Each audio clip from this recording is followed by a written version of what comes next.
We're here to talk today about going far, to go far, go together. And as Tara mentioned, there is a West African proverb that says, if you want to go fast, go alone.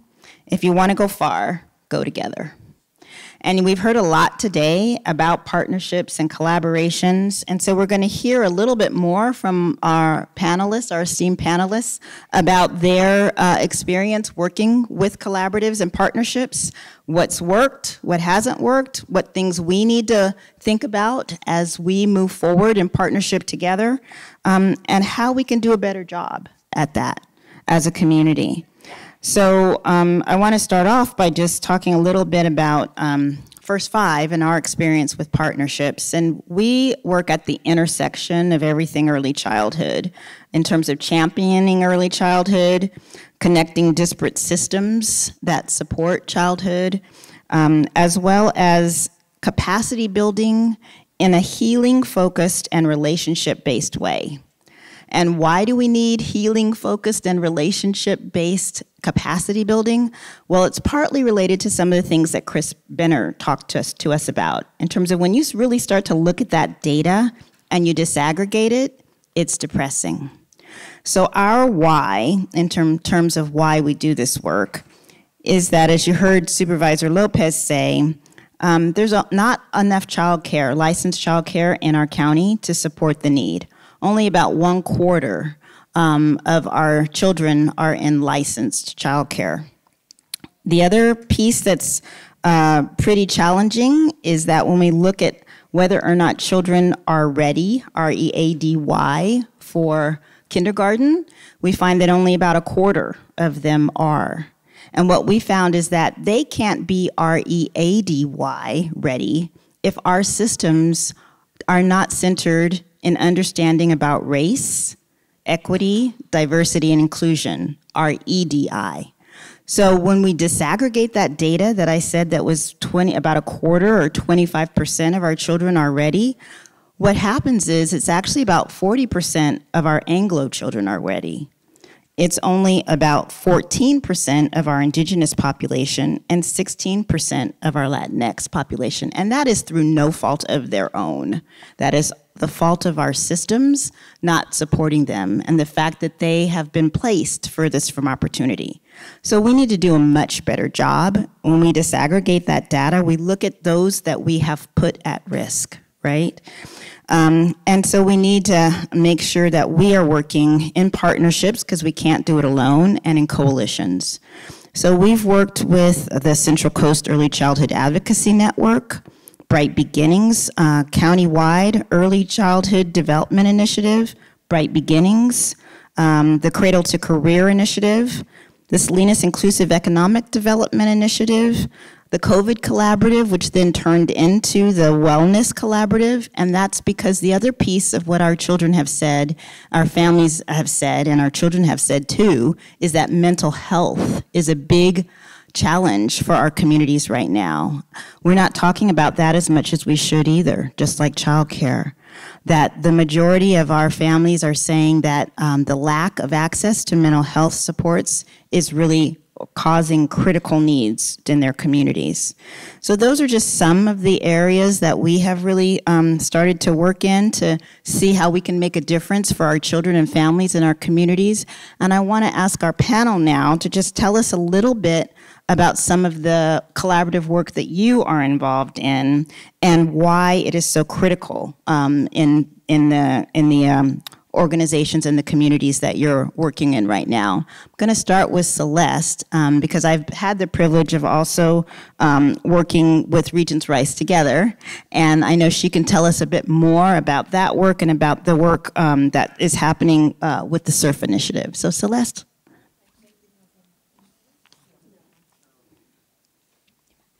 Sorry. Yeah, so MBEP is very, very aware and understands the importance of collaboration and partnership for everything.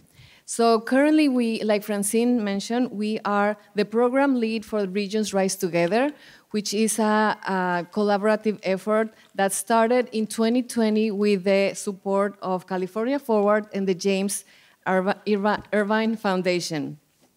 It's encompassed of more than 30 organizations that are working together to create an inclusive economic blueprint. This blueprint is focusing on three main areas, which is housing, human capital development, including childcare, education, employment pathways, and economic opportunity expansion. This blueprint is heavily in a collaborative approach. We are building for a resilient future. This blueprint, that's what is meant to create that foundation for a resilient future. And at the same time, we are part of Uplift, a Central Coast Coalition, which is a 6-county initiative to create an inclusive economic development. And MBEP is the regional convener for that initiative. And we are right now in the first stage of that initiative, and we are conducting listening sessions throughout the region. And at the early next year, we're going to start with roundtables, including different industries, with a lot of people that are in this room. So we're looking forward to connecting with all of you. And I think this is to your other question, right? It's like I said, we understand the importance. We cannot work alone. We need everyone's voices. Everyone has their own strengths, and everyone brings something unique to the table with different community members. And I think the COVID pandemic has shown us a lot of lessons that we've learned, and we want to be ready. We want to have a resilient economic future in the area. Thank you. Great. Thank you. Thank you, Celeste. I'm going to turn it now to Jennifer, who will share a little bit about the work that she's been doing in San Benito County. Great. So I'm Jennifer Lane. I'm Executive Director of the San Benito County Arts Council, which is a local arts agency based in Hollister, California, and we serve as the state local partner to the California Arts Council, which is our state arts agency. Personally, I'm also board president of California Arts Advocates, which is our state arts lobbying organization, so spend a lot of time around arts advocacy and working towards more public investment in the arts. So I think, coming from the arts sector and also being based in a rural community, the arts are often seen as a nicety, but not a necessity. And then in the rural location, we're not in those urban concentrations where, private financing is available. So we've become total experts at leveraging funding and partnerships. And I would say, actually, I don't think there's anything that we do that isn't a part of a partnership or a kind of multi-pronged collaboration. So with this event today, I really wanted to highlight one really exciting program that we're working with on the Central Coast called the Central Coast Creative Corps Program. We're doing this in partnership with 6 county arts agencies from Ventura, Santa Barbara, San Luis Obispo, Monterey, Santa Cruz, and San Benito counties. And the idea really is to pair artists with community-based organizations and government agencies to address one of 4 key priority areas around climate impact, civic engagement, social justice, and public health. So I'll back up just for a second. This program is really coming out of the pandemic. Just after the pandemic, Governor Newsom approved a one-time $60 million allocation to the California Creative Corps to really help harness artists in solving some of these critical community challenges, and really also to help get artists back to work. And for those history buffs out there, this might sound familiar. We had this program, the WPA, Works Progress Administration, that FDR created, where 10,000 artists were commissioned to create new works as part of, rebuilding America. So there's a few key things I'd like to highlight in our partnership. One is, first, Altogether, our 6 agencies applied to the California Arts Council and brought $4 million into our region to administer that program here locally. We had a lot of discussion around what this program should look like. I think there were maybe 14 pilots throughout the state that were funded. And we decided really, rather than go broad, we would go deep. So we decided that we would fund 23 projects along the Central Coast at $140,000 each, and 80% of that funding has to be funded towards the artists for themselves. So it's really a jobs creation program. It's workforce development. In addition to the funding going directly to the artists, there's a lot of professional development and capacity building for the partner organizations and for the artists. We also really wanted to center equity in terms of where this funding was going. So we used the Healthy Places Index, which is a tool many of you are probably familiar with that really you can drill down by zip code and look at health outcomes as a determinant for where your underserved communities are really located. Also, we designed the program to really, it's a collaboration within a bigger collaboration within a statewide collaboration. So at the grant level, we designed our program for applicants who are the community partners to come with us with a problem, not a solution. So the idea was really to center authentic collaboration between the artists and their partner organization to see what unfolds. What if you hire an artist in residence to work on public health? We have Phil Kramer here in the audience from Housing Matters, and they were one of the grantees in Santa Cruz County, and they hired an artist in residence to humanize issues around homelessness and ultimately affect policy change in this field. Another example in San Benito County is we funded the San Benito County Elections Department to work with an artist to increase voter education, engagement, specifically in low-income Spanish-speaking communities, and also really to do outreach to youth to train that pipeline of future voters and engaged citizens. So maybe during the Q&A we can go some of the challenges that we face with this collaboration, but it's a really exciting program and happy to be a part of it. Thank you. Great, thank you. I'm going to turn now to Maria Elena de la Garza to share with us a bit about the collaboration that she has been very key and involved in Pajaro. Thank you so much. Buenas tardes. I am so honored to be part of this panel. I am Maria Elena, and I am the Executive Director to the Community Action Board of Santa Cruz County, where we exist to eliminate poverty and create social change. However, that is not the only hat I wear today. And I'm going to ask my colleagues to please stand up as I list the voices that we are representing today. So if you are part of the Pajaro Disaster Long-Term Recovery Alliance, please stand up and stay standing. If you are part of the Community Foundation Rise Together initiative, please stand up and stay standing. If you are part of the PV Leaders South County Triage Group, please stand up and stay standing. And if you are a partner that have met with us, that has listened to the aim and our purpose, if you have heard what we have shared about the community needs, please stand up. Yeah.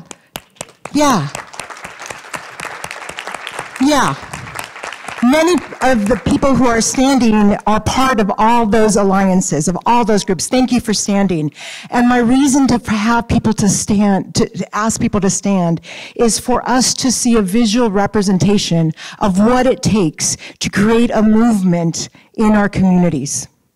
You know what we have been facing over the last 3 years.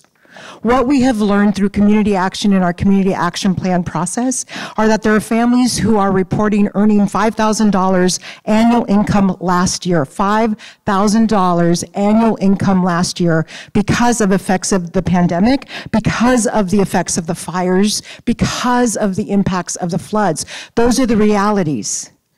And we have this wonderful opportunity to come together, to work together, to put our self-interest aside and listen to what the community is telling us about what their needs are. And I will say that we are working very closely in Pajaro, and what we are hearing from the community and the power of this collaboration is that people need individual assistance.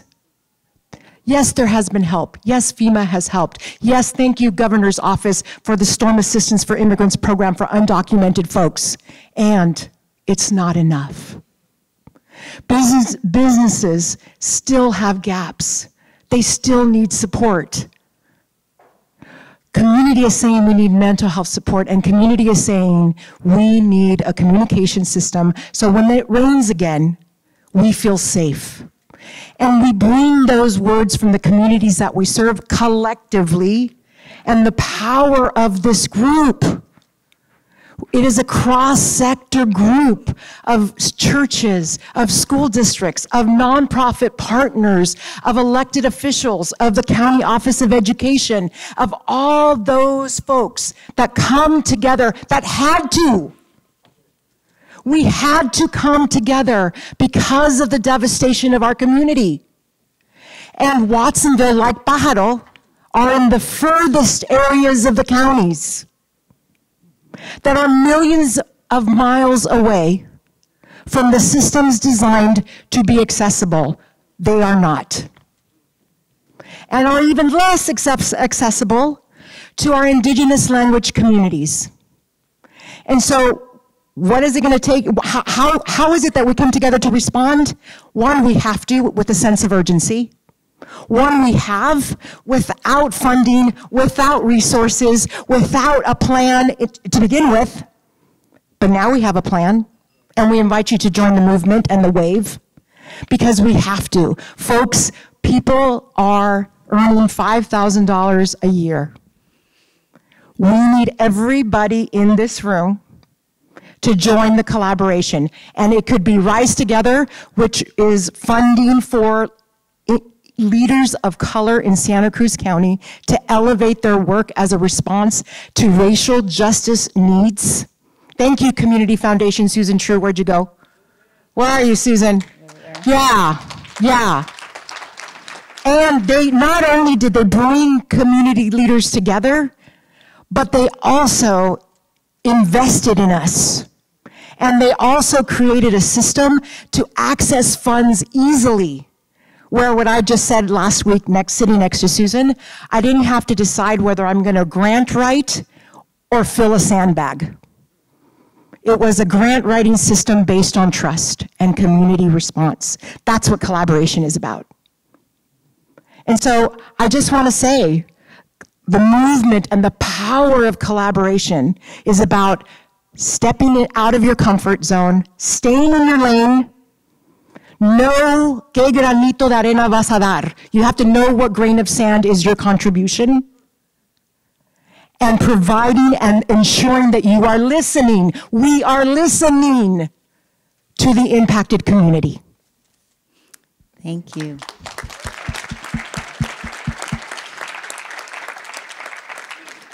All right, Larry, you've got to follow that now. Might be rough. I'm going to start with a little story. So last night I'm texting with a friend, and he said, "You're speaking tomorrow?" I said, "Yeah." I said, "Didn't we do this 10 years ago?" And he said, "Yeah." And I said, "Where are you?" He said, "Laos." That gentleman was Bud Colligan, familiar to some of the people, most people in this room. And when we talk about partnerships and regional collaboratives, and you hear everybody at the table here and everybody in the audience here, 10 years ago, there was Santa Cruz County and Monterey County. And there was a wall of some sort, but a significant one, probably somewhere around Moss Landing. There was a pretty solid lettuce curtain, the persistence from the legacy of Fort Ord. There was, in Santa Cruz County, a huge gap between people who drove over Highway 17 and the people who stayed home and worked in Santa Cruz County. And in San Benito County, there was a gap between the people who drove up to Silicon Valley and the people who stayed home in San Benito. Very different worlds. So, Monterey Bay Economic Partnership, and what we see here today and what we've heard today is a realization of something that for all of us is transformative. It means that we as a region, this is 2% of the population of California. We're small, right? We do pretty well politically. We had a Speaker of the Senate, or a pro tem last term. We've got a Speaker of the Assembly right now. Clearly our elected representatives at a federal level from this region have seen a lot of significant office, but we're small. And if we want to do things, partnership is the foundation of that. So hats off to the continuing efforts of MBEP, the extraordinary folks that work with them, including the board, and everybody affiliated with it. It's actually, that vision has translated into something real, and everyone in this room is part of it and should be proud of it. So that's the first thing I'll say. The second thing I'll say is I'll talk about my work, which started in the early stages of MBEP, but then went to CSU Monterey Bay, and now I'm at UC Santa Cruz. But in all of this work, there's one vision, which is we have a latent economic power in this region that needs to be activated. We have a latent political power in this region that needs to be activated, and it all can only be activated through partnership and collaboration.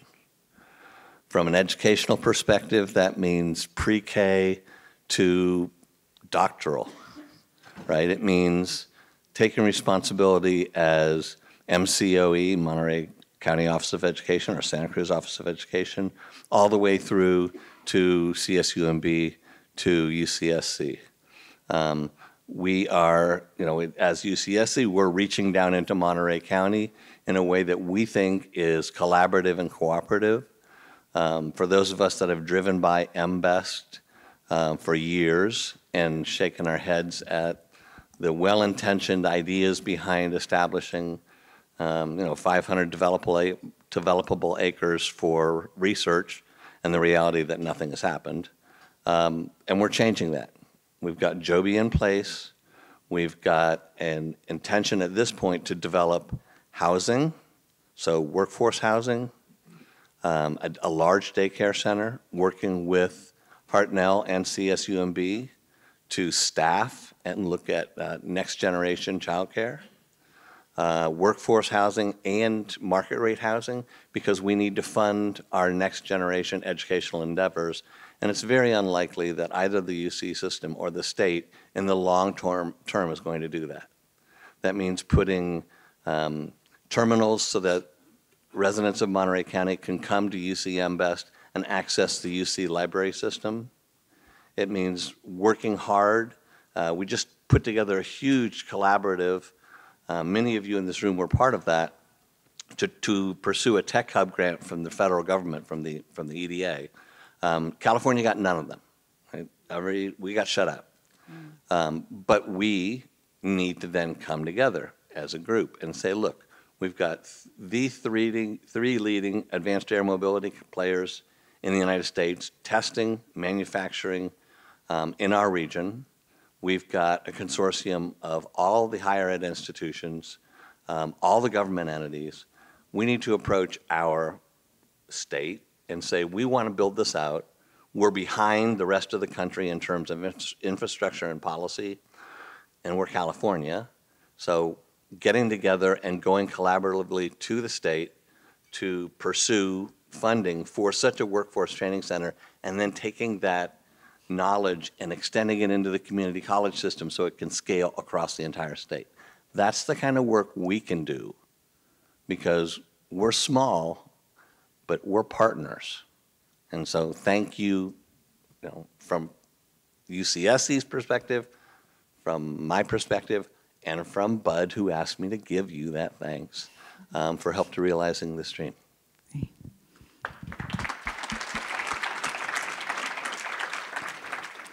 Wow, such diverse topics, critical needs that need immediate and urgent addressing in a collaborative way. And we throw that word around a lot, right? Collaboration, partnerships.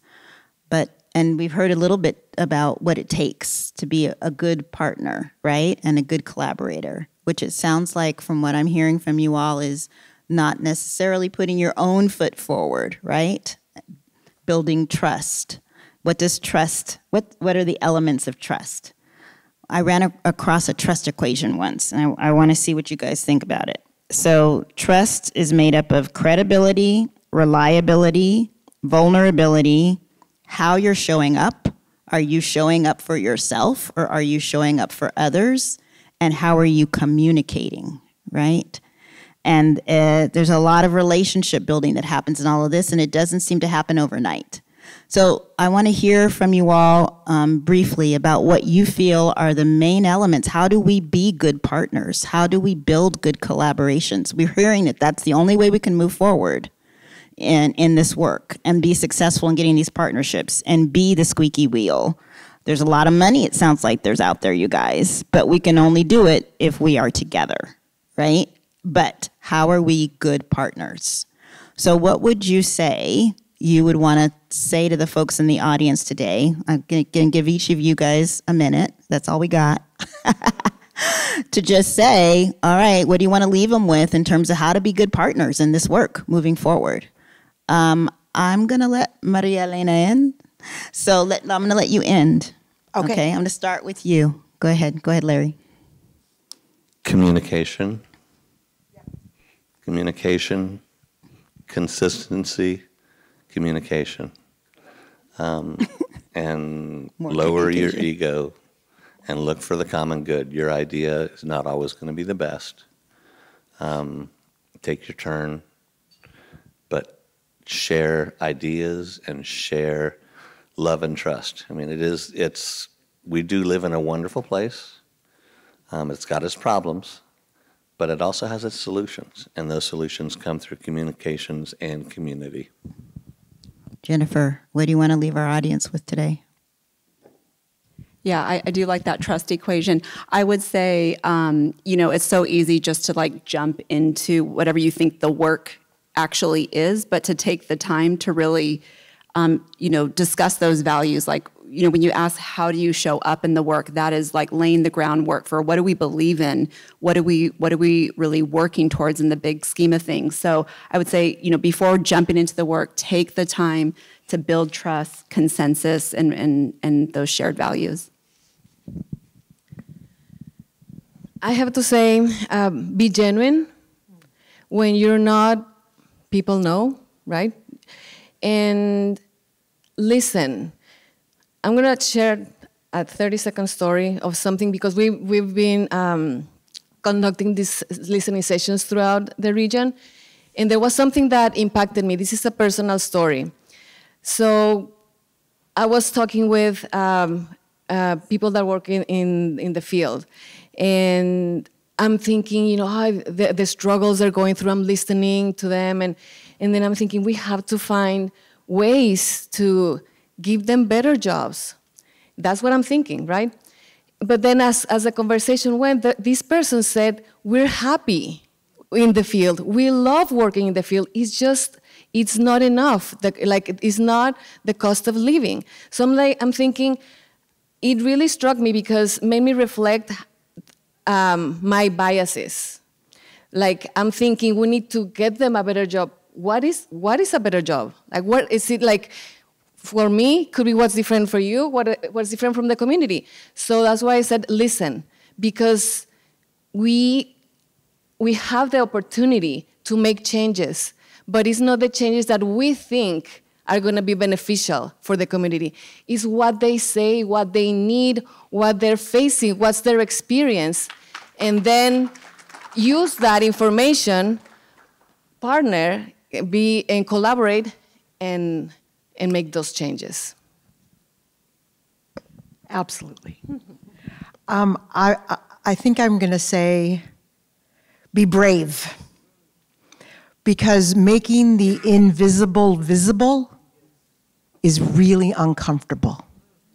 And whatever system that you represent, that we individually represent, is not sufficient, period. And so to understand that making the invisible visible is uncomfortable to our systems.